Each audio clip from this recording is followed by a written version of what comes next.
இந்த வீடியோவில் நம்ம எதை பற்றி பார்க்க போகிறோம்னா டிஎன்பிசி பார்த்தீங்கன்னா தற்போது மின் பகிர்மான கழகத்தில் உள்ள கள உதவியாளர் பதவிகளுக்கான வேகன்சி மற்றும் இது சம்பந்தமான செய்தி வெளியிட்டிருக்காங்க. அது என்ன உள்ளது என்பதை பற்றி தான் இந்த வீடியோவில் நம்ம டீட்டெயிலாக பார்க்க போகிறோம்.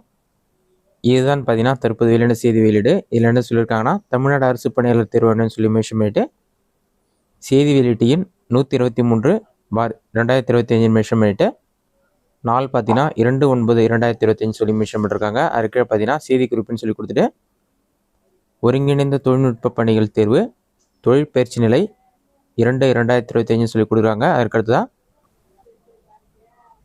தமிழ்நாடு மின் பகிர்மான கழகத்தில் உள்ள கள உதவியாளர் பதவிக்கான 1794 காலி பணியிடங்களை நிரப்ப ஒருங்கிணைந்த தொழில்நுட்ப பணிகள் தேர்வு தொழில் பயிற்சி நிலை 2க்கான அறிவிக்கை இன்று 3/9/2025 வெளியிடப்பட்டுள்ளது. தேர்வர்கள் 3/9/2025 முதல் 2/10/2025 வரை இணைய வழியில் விண்ணப்பங்களை சமர்ப்பிக்கலாம். தேர்வர்கள் தேர்வு கட்டணத்தை UPI மூலமாகவும் செலுத்தலாம். கணினி வழி தேர்வு முறையில் 16/11/2025 முற்பகல் மற்றும் பிற்பகலில் தேர்வு நடைபெறும் என்று கூறப்பட்டுள்ளது. அதற்கு செயலாளர் சொல்லிட்டு அவங்களுடைய பேர் மென்ஷன் பண்ணியிருக்காங்க. இதுதான் தற்போது பார்த்தீங்கன்னா வெளியான முக்கிய அறிவிப்பு.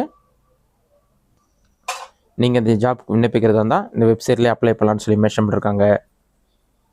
இந்த வீடியோ உங்களுக்கு யூஸ்ஃபுல்லாக கொடுக்குறேன். இந்த வீடியோ பிடிச்சிருந்தா லைக் பண்ணுங்கள். வேறு ஏதாச்சும் டவுட் இருந்தால் கமெண்ட் பாக்ஸில் கமெண்ட் பண்ணுங்கள்.